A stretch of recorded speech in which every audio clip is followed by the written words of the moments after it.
Bom dia, pessoal! Bom, vamos começar então agora a falar das organelas membranosas.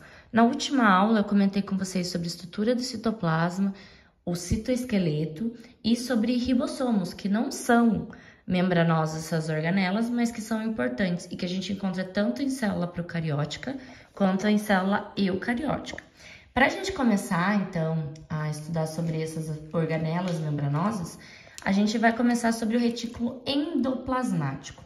O retículo endoplasmático, ele pode se apresentar de duas formas, que é o retículo endoplasmático rugoso, ó, começa com E, termina com R, ou também chamado de granuloso, lembra de granulado, e o retículo endoplasmático liso, ou também chamado de agranular, certo? Que não tem essa estrutura granuladinha inserida sobre ela. O que seria esse retículo endoplasmático rugoso ou granular? São nada mais, nada menos do que pontinhos inseridos nele. O retículo endoplasmático rugoso, ele fica muito próximo ao núcleo. Por quê? Porque como ele tem ribossomos inseridos nele, ele é super importante na produção de proteínas. E essas proteínas precisam estar ali próximas do núcleo para poder chegar até o núcleo e manter o nosso material genético funcionando. Caso contrário, a gente não consegue manter o DNA funcionando. Então, é dependente dessas proteínas. E por isso, o retículo endoplasmático rugoso está nessa proximidade. Essas proteínas, elas são como? Elas podem ser proteínas digestivas, que auxiliam no processo de digestão. Podem ser proteínas para ajudar na formação de membrana, então pode revestir o núcleo, ou pode ajudar na membrana plasmática, então pode mandar essas proteínas tanto para dentro do núcleo, quanto para a parte da citoplasma, espalhando em outras organelas, ou nas extremidades ali para fora da célula. E também pode ser extracelular, que daí vai mandar essas proteínas que estão sendo produzidas para a gente utilizar em outras células, no meio extracelular, em partes ali que não é própria daquela célula. Isso seria o retículo endoplasmático rugoso. Ele produz ribossomos, produz proteína porque ele é associado aos ribossomos, que são essas bolinhas, e daí ele está próximo do núcleo, então, podendo lançar proteínas para dentro do núcleo ou para fora do núcleo, no citoplasma ou na parte externa, extracelular. Agora vamos para o retículo endoplasmático liso, ou agranular. Ele já não tem no desenho dele essas pontinhos que eu tinha feito no outro. Ele é liso, como o nome dele diz. E eu fiz uma cor amarelada, bem sugestiva para o que ele produz, tá? Como fonte principal. Não só isso ele produz. Ele produz, a base inicial é isso. Ele termina com L. Se termina com L, lembra do composto orgânico que a gente estudou no comecinho desse ano? Que começava com L, que são os lipídios, a famosa gordura. Então, ele tem ausência de ribossomos aderidos a ele, forma os lipídios. Que lipídios que ele vai formar? Esteroides, como hormônios que a gente tem, e os fosfolipídios. Então, ele também ajuda na formação de membrana plasmática, tanto o rugoso quanto a estrutura aqui que a gente tem do retículo liso. Só que, diferente do rugoso, ele formava proteínas para se associar à membrana plasmática. Aqui a gente tem o lipídio sendo formado para formar a estrutura lá lipídica, bicamada lipídica da nossa membrana plasmática. Ajuda também, pessoal, na desintoxicação do organismo. Como assim? Por exemplo, você consumiu um medicamento em excesso ou uma bebida alcoólica, alguma coisa que o nosso corpo não precise necessariamente, ele vai acabar tentando retirar. Então, ele vai tentar fazer essa eliminação dessa toxina. E isso, o retículo endoplasmático liso consegue ajudar. Não só ele, mas essa organela dentro da célulazinha consegue auxiliar. No fígado, eu coloquei aqui que ele realiza o que a gente chama de glicogenólise. Lise é quebra, certo? E glico ali é de glicose. Eu vou quebrar a glicose, ativando o glicogênio para poder espalhar essa glicose que eu quebrei lá no fígado, para lançar fora do meu fígado, no meu organismo, e elevar a minha glicemia, que é a taxa de açúcar. Isso é importante porque o nosso corpo precisa constantemente que tenha açúcar no nosso corpo como fonte energética. Só que lembrem que nada em excesso. Então, caso você não tenha ou tá com um período muito longo de jejum, por exemplo, eu vou ter que elevar essa glicemia de alguma forma. Quebrando quem? Quebrando, então, a nossa glicose. E o glicogênio consegue fazer esse deslocamento para ativar essa glicose que foi quebrada a ser transportada. No músculo ele armazena cálcio para que consiga realizar contração muscular. Então, a gente chama ele de retículo sarcoplasmático. Vou até colocar aqui, ó. Retículo sarcoplasmático. Isso daqui a gente chama no músculo, ok? Esse nome, esse termo, muda o nominho, mas a função é a mesma. E dentro, se a gente for dar um zoom do retículo liso, vamos encontrar um monte de tubinhos para conseguir, então, fazer o transporte e tudo que está sendo produzido, a desintoxicação, a produção de hormônios ou produção de fosfolipídio, consiga passar por ele. Diferente do retículo rugoso, que não é formado por túbulos, tá? Ele é formado ali por umas fibras que conseguem fazer movimentos ondulatórios para proporcionar, então, essas proteínas conseguirem ir aonde devem corretamente, dependendo da necessidade da célula. E é isso, retículo endoplasmático. Agora, vamos para o complexo de Golgi.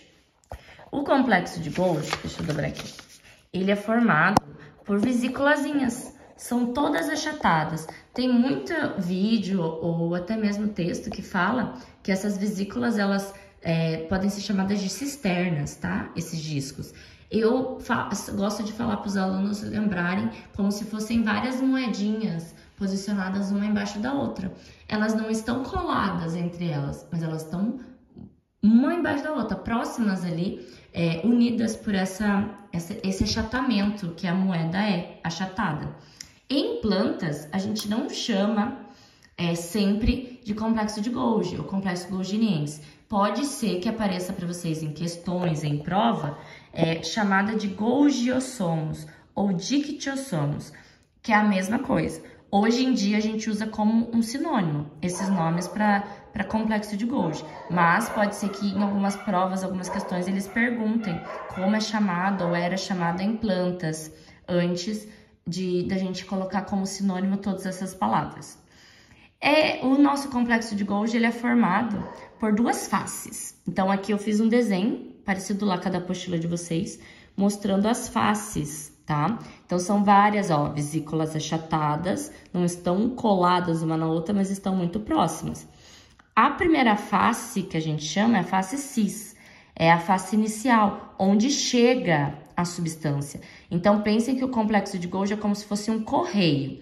O correio a gente entrega a nossa mercadoria, ou a gente ou eles vão embalar, empacotar, fazer o transporte para depois chegar no seu destino, que deve ser corretamente entregue para o destinatário.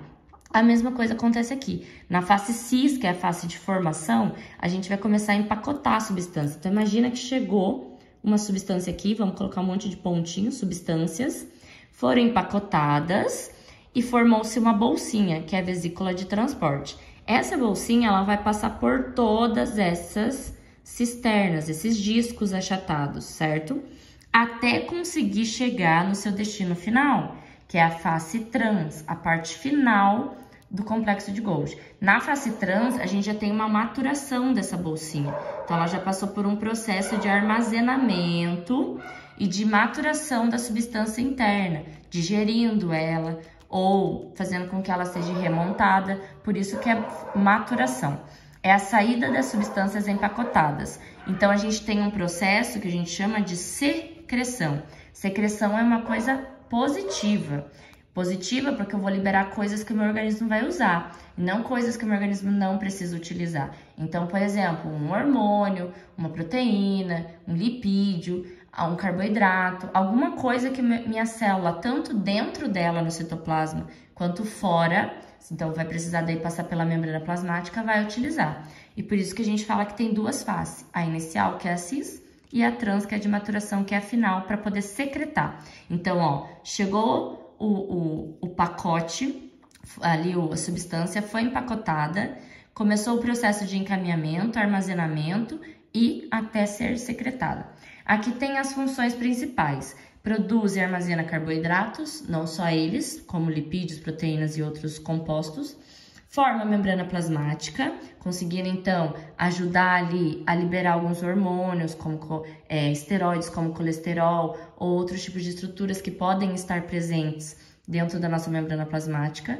Organiza a célula vegetal, conseguindo ali formar umas estruturas da sustentação, tá? Dentro da parede celular, do citoplasma da parede celular ali da célula vegetal.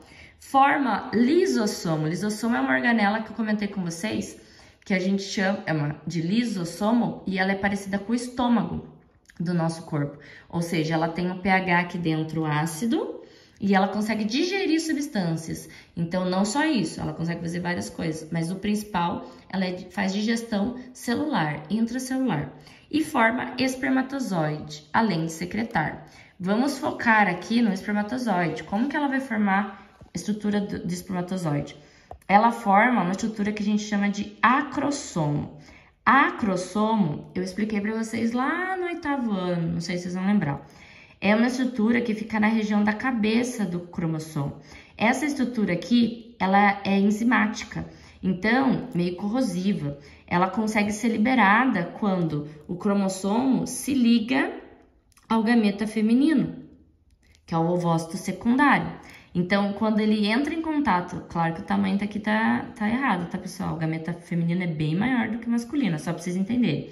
Quando ele entra em contato, automaticamente ele vai romper, abrir essa cabeça, fazendo com que o acrossomo entre e acabe rompendo a parede inicial do gameta feminino. E daí o núcleo consegue chegar até a parte interna do gameta feminino. Essas outras partes aqui que eu escrevi, é importante vocês saberem também que essa região, então, até o núcleo é a cabeça. A peça intermediária é onde eu vou encontrar a mitocôndria, que é esses pontinhos. A mitocôndria é importante porque ela produz ATP. Lembra lá o que é ATP, que eu explico desde o começo do ano? É a adenosina trifosfato. Quando quebrada, ela libera energia. Então, quanto mais mitocôndria tiver, mais energia o flagelo consegue ter para se locomover e ir rápido, chegando até esse gameta. E temos daí a parte da cauda, formada pelo flagelo. Esse tamanho do flagelo varia de acordo com a composição do espermatozoide, ou maior ou menor. E a agilidade também, dependendo da quantidade de mitocôndria. E é isso, pessoal. Espero que vocês tenham entendido.